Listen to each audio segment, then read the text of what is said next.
Greetings, everybody. So we are back to our penultimate speaker this evening, and we are graced by the presence of senior macrobiotic teacher Edward Esko. Ed is the author of practically, or certainly many of the books that you may have read by Miso, together with his colleague Alex Jack. That's his finger there. That's it again. And when I first began formal study of macrobiotic teachings, it was 1980, which means this is my 40th year, which I don't hold a candle, of course, to Ed. Nevertheless, it's significant. And Ed was one of the teachers even back then. I have great respect, and I'm looking forward very much to hearing Ed's talk. Thank you. Thank you, Ginat. And I'd like to thank Ginat and Sheldon for a wonderful, wonderful job organizing this historic event, planetary event. And say welcome to all of you. So let's discuss this during this talk, the COVID-19 situation from the point of view of macrobiotics. And just briefly, for friends who aren't aware of that principle, we use a principle of balance called yin and yang, borrowing the Chinese terms. Any terms are actually okay. And these terms denote harmony and balance, the opposite forces of nature. So I'll be referring to those terms throughout the presentation. So please try to, join along with that, okay? So when COVID first appeared, we went to work and published a new book called Strengthening Natural Immunity. And this book it's a short pamphlet. It explains the whole macrobiotic perspective on this topic. And this book pamphlet is available now, if you like, on Amazon, if you'd like to pursue more in-depth study. So let's begin by looking at a couple of facts and questions about the COVID-19. And let's use our macrobiotic principles to try to understand more clearly. So the first question is this: vitamin C helps relieve severe symptoms of COVID-19. And my question to you is, why is that from a yin and yang perspective? So if anybody has some experience with that in the group, please go ahead. Can they type in or contribute some answer to that? They can type in and they can, oh, I'm muted, hold on. No, you can type in your answers in the chat, and you can also unmute yourself and just give your answer. So who is this now? This is, somebody said yin. Very good, guys. Yes, vitamin C is found naturally where? In our diet. Well, it's very prevalent in leafy greens. Yeah, vegetables, very good, especially green leafy vegetables. And also lemon and other citrus is very high in vitamin C. So as our group or the guys are saying correctly, it's yin. So what does that mean? The severe symptoms of COVID-19 must be what, guys? Yin or yang? If a yin fact, very good. Oh, this is terrific. Yes, the symptoms of COVID-19 are going deep in the body, especially in the respiratory system. Within our lung, we have the more yin upper part. That's, by the way, affected more by the cold virus. And the more yang deep inside part, deeper in the lungs, especially the air sacs, the alveoli. So that's where trouble arises, in those deep recesses of the respiratory passages. So that means this COVID-19 must have a more yang origin if a yin substance like vitamin C is helping. Very good, okay? That's excellent. So that's giving us a clue more and more as we unravel this to understanding what this is really all about. Question number 2.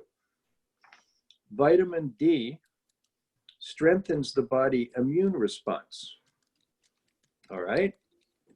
Why is that, everybody? How does that work? Vitamin D strengthening our natural immune response, and therefore helping us to resist, of course, this COVID infection. Anybody? Would anyone like to offer an opinion on that, please.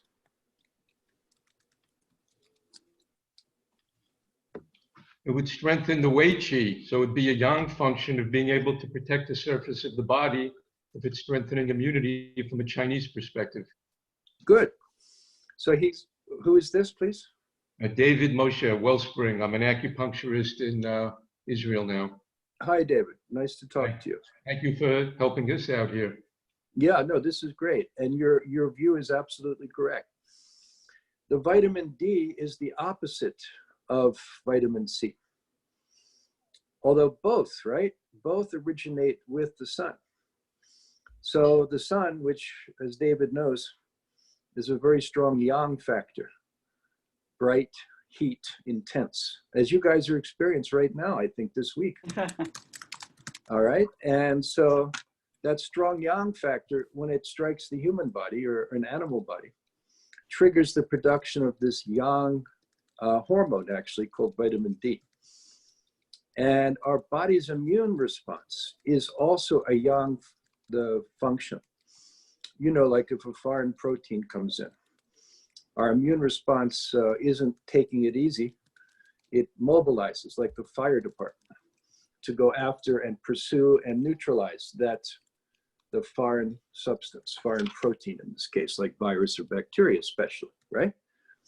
So that means then the sun, which is a yang factor, stimulates our natural immunity, and that protects us.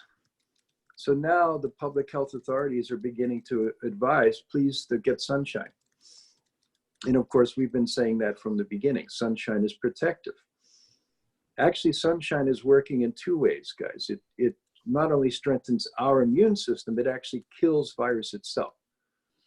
And as we point out in our book, the virus has a very interesting structure. The outside of the virus is like a capsule made of protein, and it's hard, and it has spikes. You've all seen the pictures. It's quite ugly, actually, right? Inside is more or less hollow, and there's some RNA, genetic material, towards the outside of that, in the hollow part. So on the whole, the virus has a yang, you say, contracted or hard outer coat, and inside is yin. That's why antibiotics, which are also yin, have no effect on virus. And so what happens with sunshine? Sunshine has the effect of melting, dissolving that hard yang outer coat of the virus and neutralizing it that way. So sunshine is the enemy of this COVID-19 virus, okay, as is the plant-based diet, which we'll see in a minute. Let me ask the guys, where did this virus originate? What is the suspicion? And if we see that energetically, guys, we can understand why sunshine is such a powerful, the healing factor. What creature? What Bat. creature is Bat. what? Bat, right? Yeah. Isn't it? Yeah. Okay, guys, bats. It's supposed to be very So yin. let's find in that particular bat called the horseshoe bat. Okay, which we'll explain a little bit about. But where do bats live? How do they live, guys? When are they active? Day or night? In the dark, in the yin part of the day. Yeah, they are nocturnal, right? They go hunting. And how about during the day? They're They sleeping. burrow deep within a cave, right? Dark. They don't see the light at all. So the bat's body is something like a factory. Yeah, okay. A factory for production of virus, especially the so-called corona strain. And so, okay, within the world of bats, do you know bats are something like 25 to 30% of all mammals are bats? It's huge, right? Huge population. And bats come in two big varieties. One is the fruit-eating bat, which is larger and apparently more tasty from what I've read. I've never had it myself. And then the smaller insect-eating bats, like the horseshoe bat. So again, using yin and yang, guys, the bigger fruit-eating bats must be what? Yin or yang compared to the small, the carnivorous bats. What do you think? And when we look rather, when we look at the problem of Ebola, which was also a bat virus, we're going to see it was completely the opposite of this COVID-19. Anyway, the big fruit-eating bats are more yin. They tend to produce more yin viruses, whereas the carnivorous insect-eating bats are more yang, okay? And that explains the more yang nature of the COVID-19 symptoms. And that brings us to question number 3.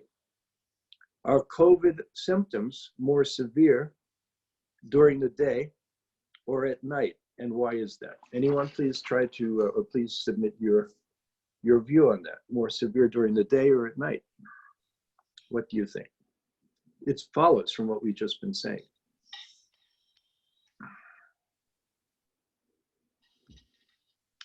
Anybody, opinion? I would guess night. Correct, absolutely correct. We have a famous newscaster here in the US, yes, on CNN. His name is Chris Cuomo. His brother is Andrew Cuomo, the governor of New York State. And he had COVID-19. He's been confined in his basement for the past several weeks. He's doing his show from his basement in his home. And he described it very well.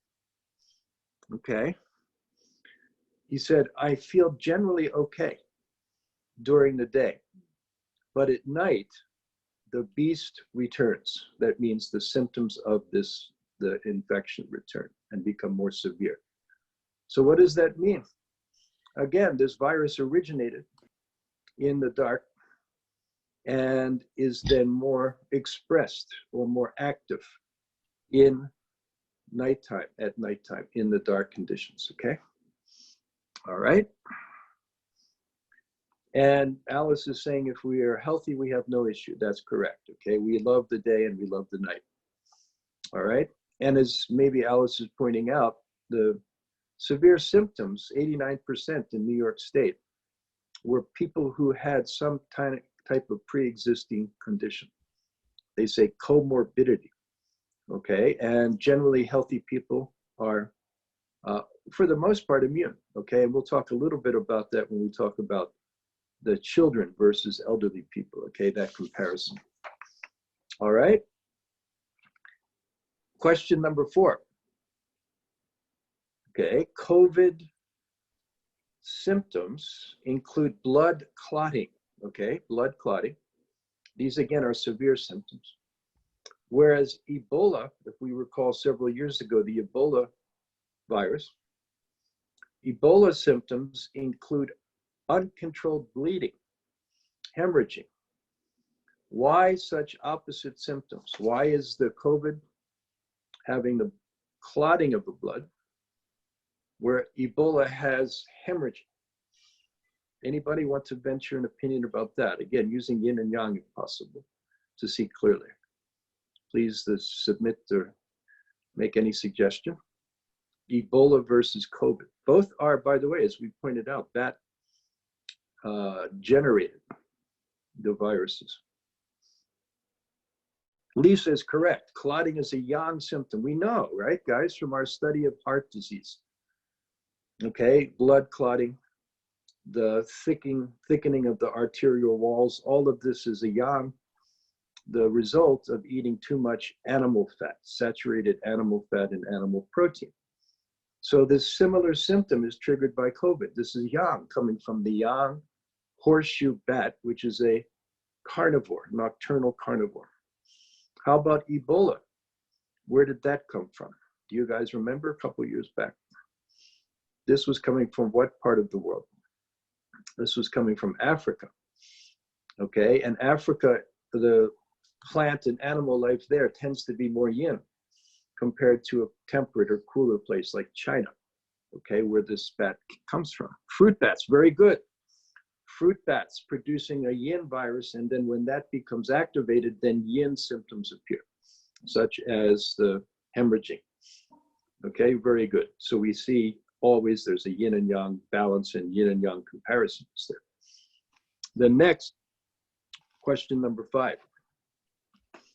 Children seem less at risk for COVID-19 while senior citizens, especially those in nursing homes, are more at risk. Why?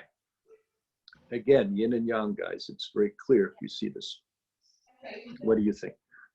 Kids seem to be not even concerned about this at all, okay? Very good, active versus non-active. We have on my street here, many children, many kids, and they're off from school because of this quarantine. And all day long, come rain or shine, they're going up and down the street on their bikes, on their scooters, all day long. What kind of lifestyle is this? We should be like that too, right? All day long, just playing all day. Yeah, okay, good. These conditions, their experience is the opposite, their daily life, than from a senior citizen in a facility. By the way, it's like nursing homes, especially are hotspots for the COVID-19, severe the infections.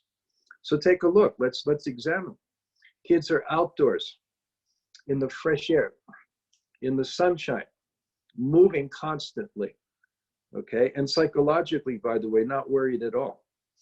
How about senior citizen in an old age home? Well, he or she is often in a dark or dank the room with just a TV, flat screen TV in front of them all day long. Maybe they get up and walk around a little bit, maybe they don't. And so being confined in a more closed, also the air quality is probably not the best, not to mention the kind of food that they're being served. So all of this is the combining to make them more at risk and more susceptible. In other words, all of those conditions are negative for the infection, okay? So making them more likely to become infected. So let's be like children again and play outside as much as we can, all right? Yeah, children are showing us the way. Question 6, this is very interesting. This brings us back to the whole issue of diet, which we're going to touch on in a bit. You might remember Italy was one of the earlier hotspots for the COVID-19. And where in Italy was this happening? Well, in Italy, COVID-19 was more prevalent in the north, from Milan northward. More prevalent in the north, ski resorts, very good, than in the south, like Sicily or southern Italy, right? Mediterranean. So why, guys? What was the big factor? Besides light, okay, don't forget light is a big factor. So there's obviously more light, more in the south. But aside from that, what else? What other big factor? Cold, very good. Okay, making yang, good. Uh-oh, someone has experience. Alice, tell us about your experience in northern Italy, dining, fine dining in North and South Italy. Any comment? Can she be unmuted? Can I unmute myself? Yeah. Okay, so I'm from, my family's from the north of Italy, and I married into the south of Italy. Family, you know, my husband's family was from the south. And the northern Italians just, I mean, in fairness, southern Italians also eat a lot of meat in Canada, but the southern Italian cuisine was so fantastic.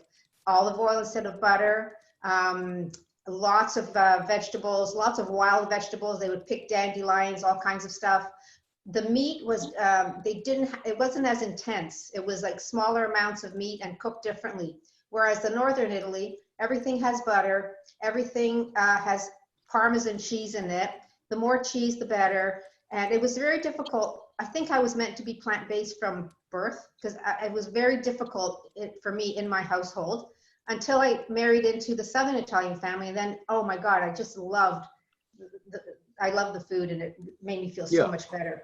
Great. I'm getting hungry just hearing you talk, Alice. Yeah, and when I've been to Italy, now the big thing is pork. Like everywhere you go, they have big outdoor grills, pork, like ribs and, you know, pieces of pork on the barbecue, as well as lots of smoked, they're famous for their smoked meats, for their salami and prosciutto, and they just scoff it down. It's not just one tiny piece, it's huge huge trays of this stuff everywhere. Amazing. Yeah. So Alice brings up the whole point, and this is the answer to that. And that is the North is eating a lot more animal food, including dairy. The South is eating what's called the Mediterranean diet, which is universally recognized as protective against heart disease and many types of cancer.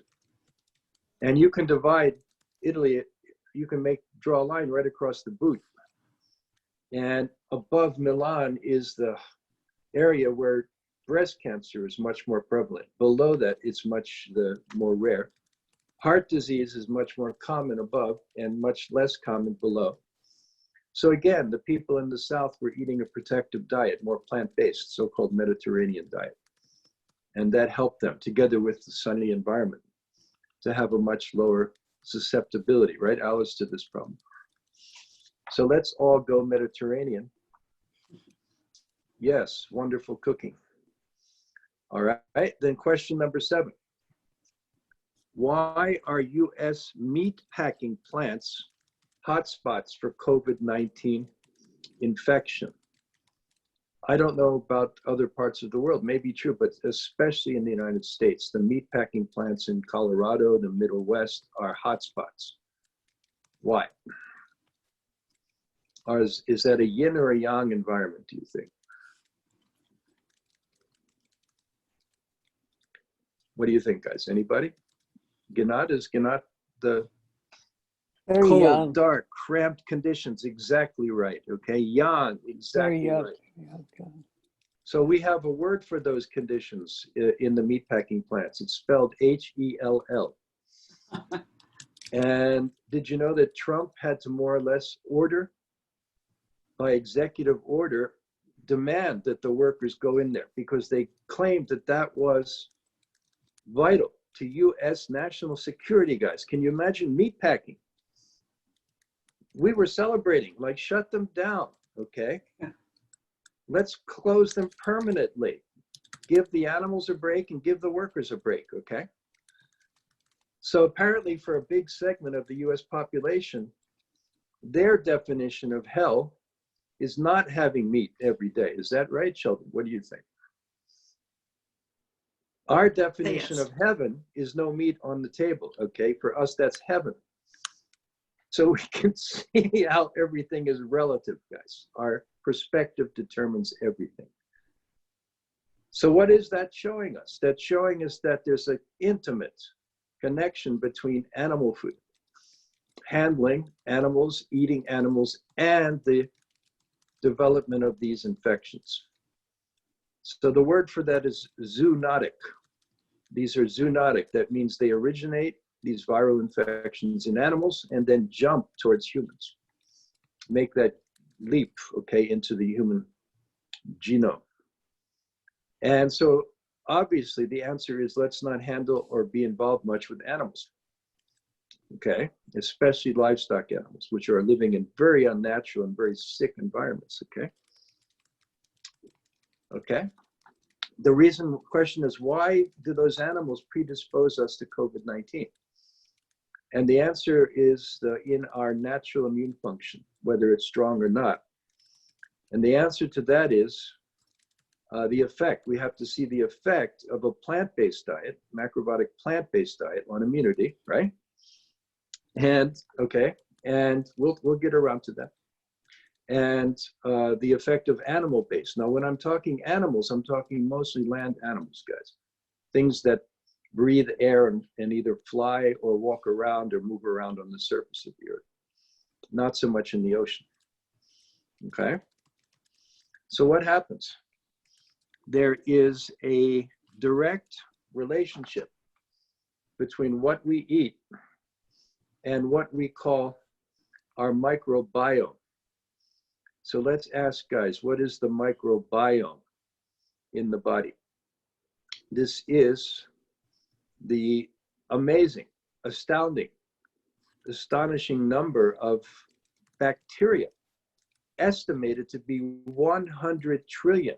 I know that sounds like the US deficit.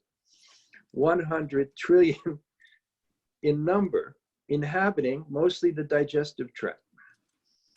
And what are these bacteria doing? Are they good guys or bad guys? They're mostly good guys, performing all kinds of valuable functions like producing vitamins. And perhaps most importantly, they are interfacing constantly with the body's immune system.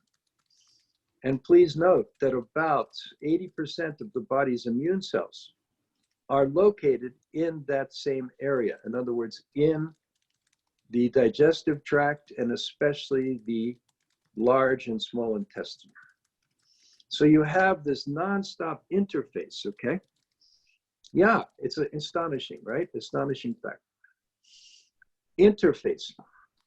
So what happens with that microbiome, whether that's healthy or unhealthy, whether they're good or bad, directly impacts our immune response, whether our immune response is working well or not working well. So what do you think? The decomposition, the digestion of plant material, plant fiber, which is mostly carbohydrate, high in carbon. What effect does this have, do you think, on the delicate balance of the microbiome? This has the effect of promoting healthy bacteria in the digestive tract, so-called beneficial bacteria, so-called good guys. How about the intake of animal protein? What do you think, guys? Which is composed not carbon, but what is the main constituent of the animal protein? It's opposite of carbon. This is nitrogen. And as you know, nitrogen is used around the world as a fertilizer to make things grow. Nitrogen runoff in the rivers of the world, for example, the Mississippi River in the US, Gulf of Mexico, all that runoff of nitrogen from animal farming and fertilizer is causing toxic algae to bloom, making it grow. We call dead zones. So don't you think, guys, in our internal ecology, our microbiome, the eating too much animal protein composed of nitrogen, this is directly feeding the toxic bacteria and disturbing the balance, and therefore causing constant inflammation, causing the immune system to be constantly occupied, overstimulated, okay? So that answers the question, how does our diet make us more vulnerable, or how does our diet protect us? So the answer is clear. A plant-based macrobiotic high fiber diet is the best way to condition a healthy microbiome and make your immune response very active. Not overactive, but properly active, and deal with any kind of invader from the outside, like virus or bacteria. So again, it all gets back to, we shouldn't be handling all these animals or eating them, okay? We should be living and sustaining ourselves mostly on plant food. And what that means is cereal, grain, bean, vegetable, what we call the macrobiotic diet. And also a big factor in securing our health is cooking. So if we agree, if you all agree that whole grains, brown rice, barley, whole wheat should be our main foods in the human diet, what do we have to do to those foods? We can't just eat them raw, okay? We have to do what? And Ginat and Sheldon have been teaching this for many years. Proper cooking, proper application of fire, okay? To release the energy and release the nutrients in those tightly packed seeds, okay? Which are the grains, okay? By the way, let me ask the guys, how long have our human ancestors been cooking their food? How far back does that go? And what did that mean for us? What's that, please? Since the Ice Age, since the end of the Ice Age. Yeah, Ginat, the latest, the data is saying like 2 million years. Yeah. By the way, I recommend this book to everybody. It's called Catching Fire: How Cooking Made Us Human, by a Harvard professor by the name of Wrangham. Wrangham. It's on Amazon. It's used. Catching Fire, How Cooking Made Us Human. Okay. So I know probably where Gennad and Sheldon are when it's 100 degrees Fahrenheit. That doesn't sound so appealing right now, right, Gennad? 100 plus. Okay. But where we are here, right, it sounds very, hot soup still sounds good, Gennad. What do you think? Okay. You know, you've lived in Boston, you know. So, okay. Cooking anyway, regardless if we have seasonal or climatic variation like we do, where Gennad is, it's warm. Where I am, it's still cool. Where Alice is, it's still cool. Still, cooked food is the foundation of our life, actually. We have friends with us here from Hong Kong. Yeah. Okay. Oh, no, Yeah. sorry, Singapore. Beg your pardon, Singapore. Yeah. Singapore also is warm, right by the equator. Yeah. Yeah. So, okay. By the way, the author of that book points out the difference between us, you know, humans who eat cooked grains, and our fellow creatures, the chimpanzee and gorilla. They don't cook, right? And did you know the chimpanzees eating raw fruit largely, but has to supplement that with the protein, okay? The gorilla's eating a more protein dense, the vegetable diet. So the gorilla actually is more purely vegan than the chimpanzee. But anyway, both of them, you know, they spend around 7 hours, Gennad, chewing their food each day. How would you like to do that, guys? How would you like to do that? No time to jump in a Mercedes-Benz and drive down the highway listening to my audio cassette.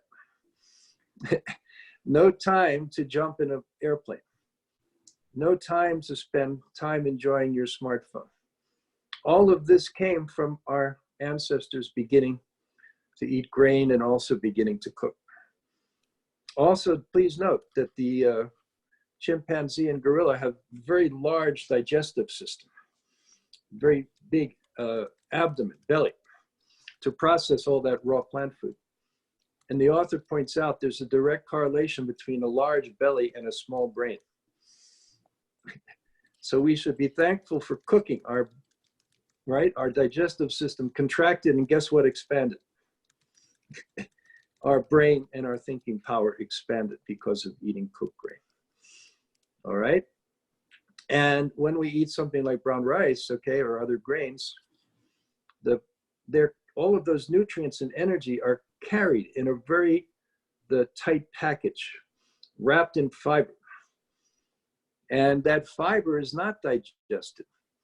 And that fiber goes into our digestive system, passes through the small intestine into the large intestine. Undigested, they call resistant starch. And guess what happens, guys, to that fiber? What does it do there? It serves as food for the beneficial bacteria in our digestive tract. In other words, nourishes the good guys. Okay, so that term for that, modern term for that is prebiotic. So our plant-based diet is rich in prebiotic foods, okay, that nourish the good bacteria, unlike animal food.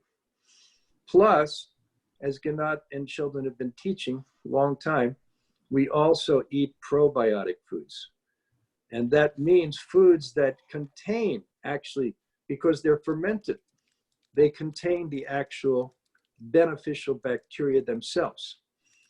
So a good example, familiar example for everybody, I think, is sauerkraut, right, Gennad? Sauerkraut and pickled vegetables, right? You probably teach a whole class on fermentation, right? Yeah, I just sent out an email with a pickle recipe. Oh my gosh, again, I'm getting hungry hearing this. And also very beneficial fermented foods. The miso.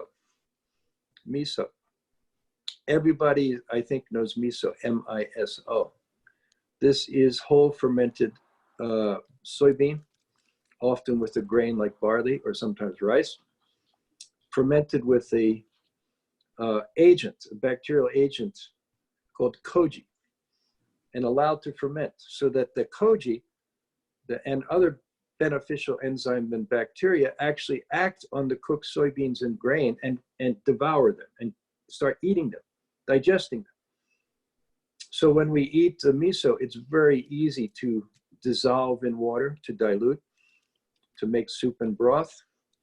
And it's very easy for our body to assimilate, okay?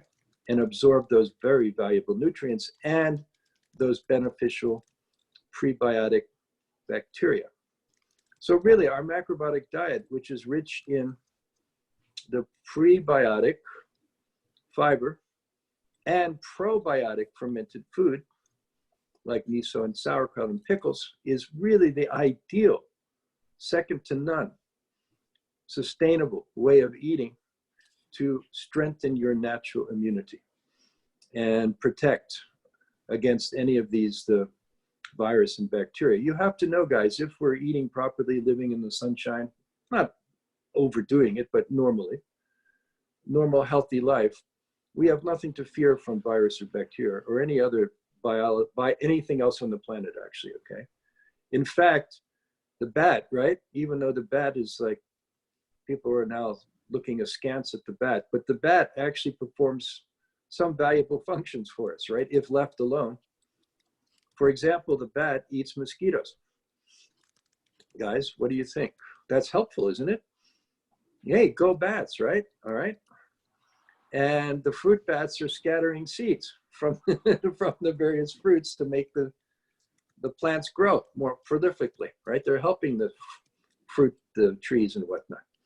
So if left in their place in nature, there's nothing to fear. They do a job. They're actually part of our staff, all right? Essentially keeping our ecology and environment balanced, okay?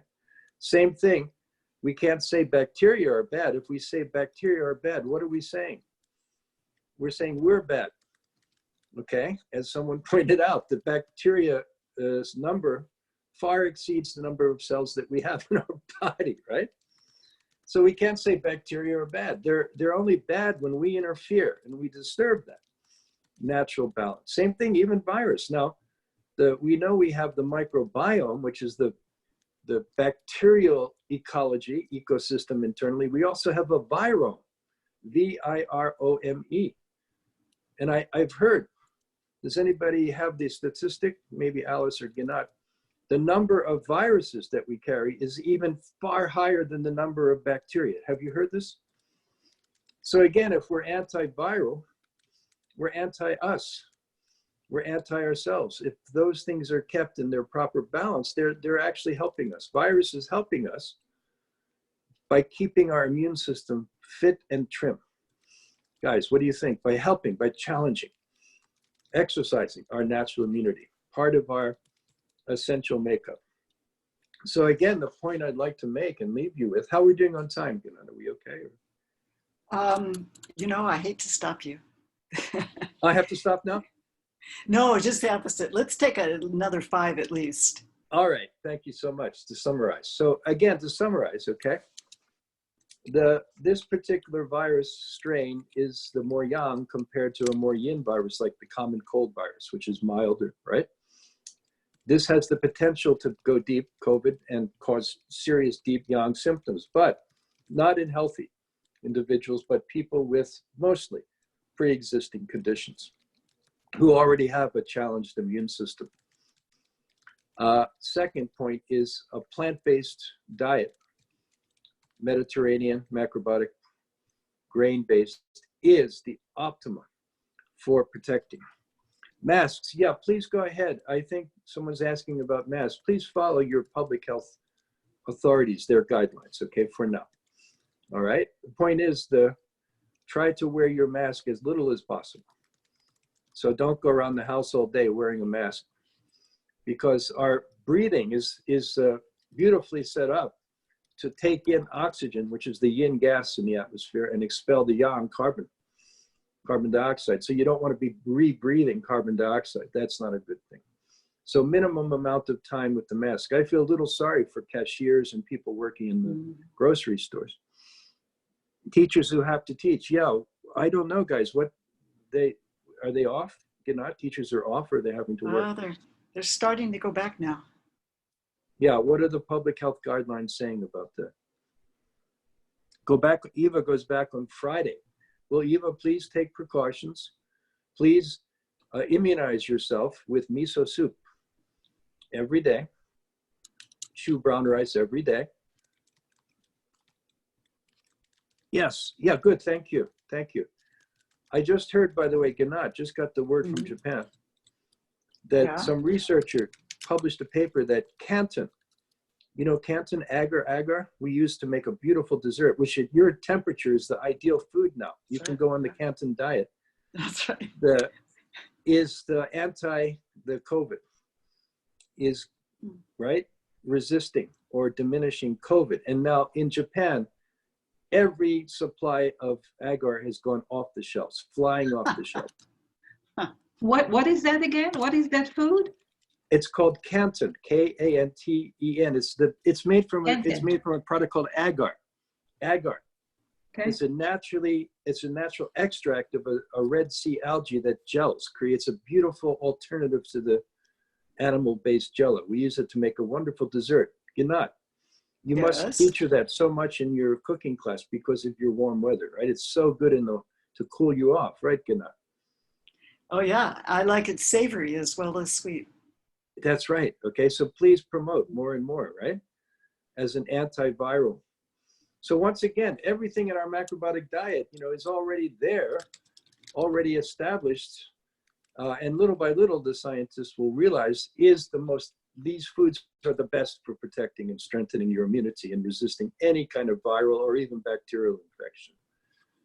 Because once you have good microbiome balance, then that amazingly strengthens your immune system and keeps you healthy and fit. So once again, then in closing, guys, the reading assignment for you is this, right? Catching Fire, How Cooking Made Us Human. So please take Ganat's cooking class. And then this one, Strengthening Natural Immunity, which I co-authored with my associates here in the Berkshires in the Massachusetts, Planetary Health Associates, all available on Amazon. And also we have online courses too. Please visit internationalmacrobioticinstitute.com. That's the name of our online school. Again, internationalmacrobioticinstitute.com for in-depth training, macrobiotic healing, macrobiotic healthcare, both for you and for your family, and also eventually you can begin to help and guide others. So look forward to seeing you again soon. And Ganat and Sheldon, thank you so much for this wonderful event, okay? It's Everybody a pleasure. stay safe, stay healthy, be well, and we'll see you again soon. Thank you so much. Thank you, Ed. Thank you very much. Thank you very much. Thank you.